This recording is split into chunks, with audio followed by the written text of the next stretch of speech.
বলুন।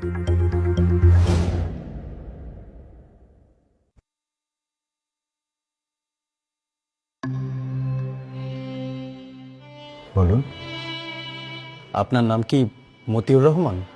হ্যাঁ, আমি মতিউর রহমান। বলুন, কিভাবে সাহায্য করতে পারি? আমার নাম মিহিন। মিহিন? মিহিন রহমান। বাবা, আম্মু তোমাকে বকতেছে, শুনে যাও তো কি বলে। তোমার মাকে রিমোটের সেটিংটা একটু বুঝিয়ে দাও তো মা, আমি আসছি।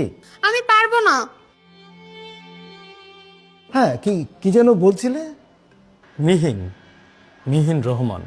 হ্যাঁ, বলো কি বিষয়ে এসছো? আপনি তো পেশায় একজন অ্যাডভোকেট, তাই না? জি, তুমি ঠিক ঠিকানাতে এসছো। বলো কি সমস্যা? এখানেই বলবো? আচ্ছা, না না না, ঠিক আছে, আসো, ভেতরে আসো।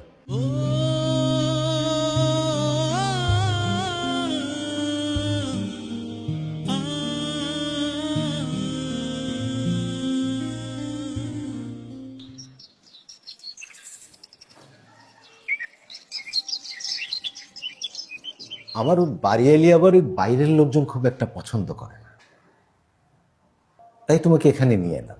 কিছু মনে করো না বাবা। আরে বসো।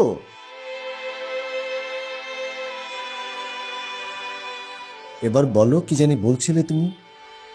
আমার মায়ের নাম নাজমা বেগম। নাজমা বেগম? মা মারা গেছেন আজকে 5 বছর হলো। আমার মা মারা যাবার ঠিক আগ মুহূর্তে বলেছিলেন আমার বাবার নাম নাকি মতিউর রহমান।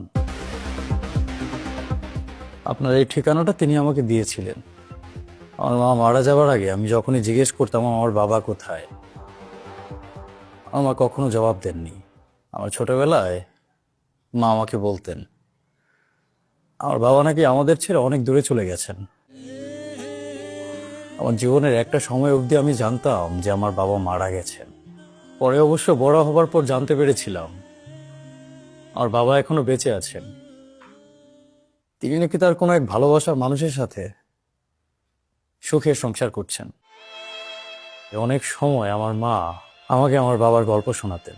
আমার বাবা দেখতে কেমন ছিলেন, তিনি কিভাবে কথা বলতেন, কিভাবে হাঁটতেন, আমাকে সবই বলেছেন। শুধু বলেননি আমার বাবা কোথায় থাকেন, তার নাম আর তার পরিচয়। সেটাও অবশ্য আমার মা মারা যাবার আগে আমাকে বলে গিয়েছিলেন। তারপর গত 5 বছর আগে আমি আপনাকে প্রথমবারের মতো খুঁজে বের করি। আমি অনেকবার আপনার এই বাসার নিচে থেকে ঘুরে গেছি, রাস্তায় আপনাকে দূরে থেকে দেখেছি, কিন্তু ডাক দেবার সাহস হয়নি। আপনি আবার ভাববেন না আমার আপনার প্রতি অভিযোগ আছে। আপনার প্রতি আমার কোনো রাগ অভিযোগ কিচ্ছু নেই। শুধু আজকে আপনার কাছে একটা আবদার নিয়ে আমি এসেছি। আবদার? জি, আবদার। আমি তো জন্মের পর থেকে কখনো আমার নিজের বাবাকে দেখিনি। আমার স্কুলে আমার সব বন্ধুদের বাবা যখন তাদেরকে স্কুলে দিয়ে আসতেন, আমার সাথে কখনো আমার বাবা যাননি। গ্র্যাজুয়েশন কমপ্লিট করার পর আমার সব বন্ধুদের বাবা মা এসে সবাইকে মিষ্টি খাওয়াচ্ছিলেন, কিন্তু আমার পরিবার থেকে মিষ্টি খাওয়ানোর মতো সেদিন কেউ ছিল না। কারণ আমার বাবা সে তো অনেক আগে আমাদেরকে ছেড়ে চলে গেছেন। আর আমার মা আমার একমাত্র সম্বল, তিনি ছিলেন প্রচন্ড অসুস্থ। কি থেকে যে আপনাকে কি বলে ফেলছি আমি নিজেই বুঝতে পারছি না। আমার কথায় কোনো ভুল থাকলে আপনি আমাকে ক্ষমা করে দিবেন। গত 5 বছরে আমার জীবনে অনেক চড়াই উতরাই গেছে। আপনি জানেন, আমার জীবনের প্রত্যেকটা ভালো সময়ে, প্রত্যেকটা খারাপ সময়ে আমার আপনাকে পাশে পেতে ইচ্ছে করেছে। কারণ আমি তখন জানতাম আমার বাবা কে, আমি তার নাম জানতাম, আমি তার পরিচয় জানতাম। আমি চাইলে আমার বাবার কাছে ছুটে যেতে পারতাম, কিন্তু পারবো পারবো করে কেন যেন পারিনি। আমি 2 বছর আগে বিয়ে করেছি। 14 দিন আগে আমার প্রথম সন্তান হয়েছে। আমি ওর নাম দিয়েছি আবির, আবির রহমান। আগামী সপ্তাহে আবিরের আকিকার অনুষ্ঠান হবে। আমার না কেন যেন খুব ইচ্ছে আপনি আমাদের সেই অনুষ্ঠানে থাকবেন।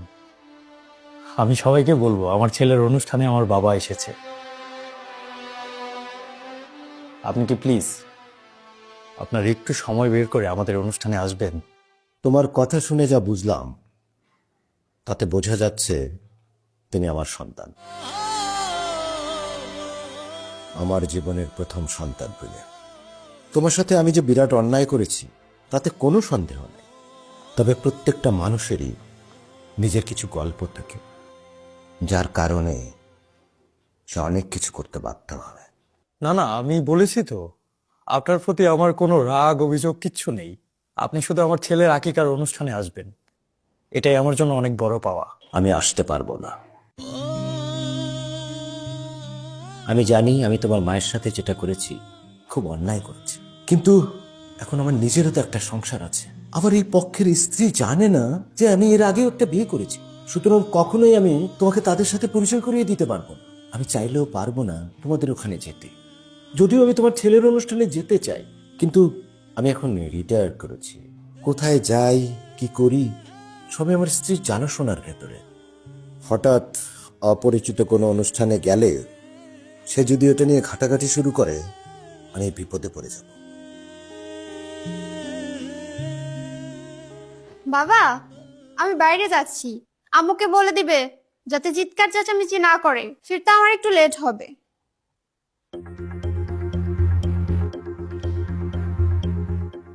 বাবা, উনি কে?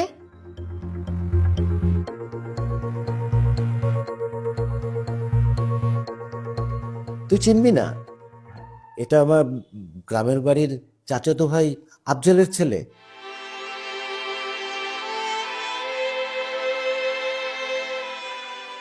আচ্ছা ঠিক আছে, আমি বেরোচ্ছি।